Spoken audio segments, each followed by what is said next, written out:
జార్జియాలో ఘోర ప్రమాదం చోటు చేసుకుంది. తుర్కీ సి-130 మిలిటరీ కార్గో విమానం కుప్పకూలిపోయింది.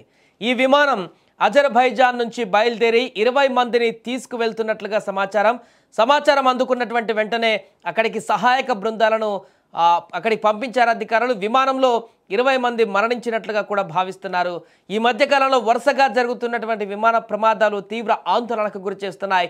ఇందులో భాగంగా ఇప్పుడు తాజాగా మరొక ప్రమాదం జరగడం ఒక్కసారిగా భయాందోళనకు గురిచేస్తుంది. ప్రమాదం జరిగినటువంటి విమానంలో తుర్కియేతో పాటుగా అజర్బైజాన్ రెండిటికి చెందినటువంటి వ్యక్తులు ఉండి ఉండవచ్చని కూడా తెలుస్తుంది.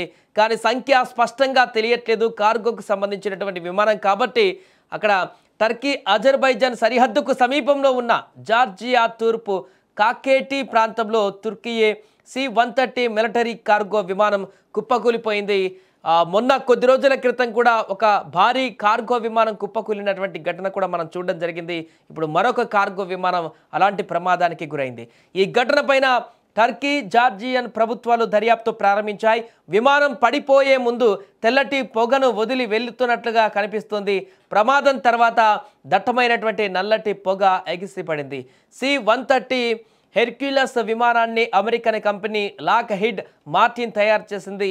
ఇది 4 ఇంజన్ల టర్బోప్రాప్ సైనిక రవాణా విమానం. ఇది సరిగా లేని రన్వేల నుండి టేకాఫ్, ల్యాండ్ అయ్యేలా రూపొందించారు దీన్ని.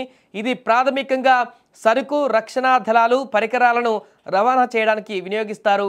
సి-130ను గన్షిప్, వైమానిక దాడి, నిఘా కార్యకలాపాలకు కూడా ఉపయోగిస్తారు.